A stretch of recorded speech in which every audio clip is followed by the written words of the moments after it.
Welcome to the Dopamine Shift, the podcast where we explore how consumer behavior is evolving and what fuels our cravings for pleasure and reward. I'm Tom, founder of Marketing for Heroes, and today I'm joined by trendwatcher Abbey, who has been researching behavioral trends among 20 to 40-year-olds.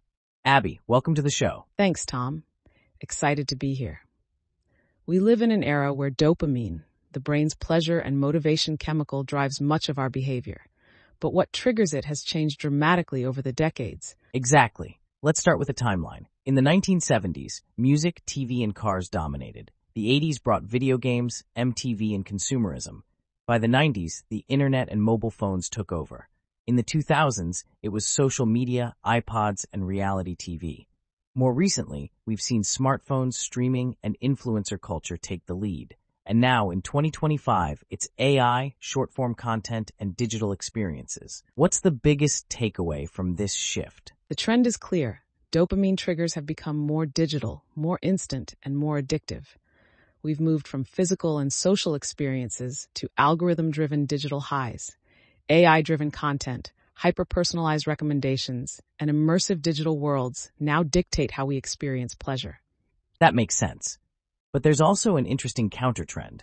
More people are turning to meditation, relaxation in nature, and spirituality as an escape from digital overstimulation. Would you say this is a real shift or just another form of dopamine addiction? Great question, Tom. Yes, meditation, relaxation, and spirituality provide a sense of calm, but they also trigger dopamine. A deep meditation session or a serene walk in the forest can give the brain a reward similar to digital stimuli. But here's the nuance. Walking in nature, spending time with friends, and engaging in physical activity are healthy ways to counterbalance the damaging effects of AI-driven dopamine loops.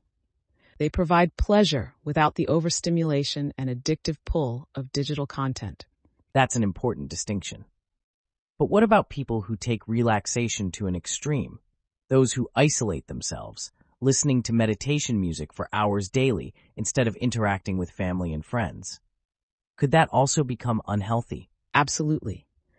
While relaxation practices are beneficial, escaping into solitude for long periods, especially as a replacement for social interaction and physical activity, can be just as harmful as digital overstimulation. If someone avoids real-world connections and relies solely on meditation apps or passive content consumption, they might be using relaxation as an escape rather than a healthy balance. Social interaction and movement are crucial for long-term well-being. So the key isn't just choosing between digital or relaxation dopamine, but finding a balance where both serve a purpose without leading to isolation or addiction. Exactly. A balanced approach means enjoying the benefits of technology and relaxation while maintaining real-world connections and physical health.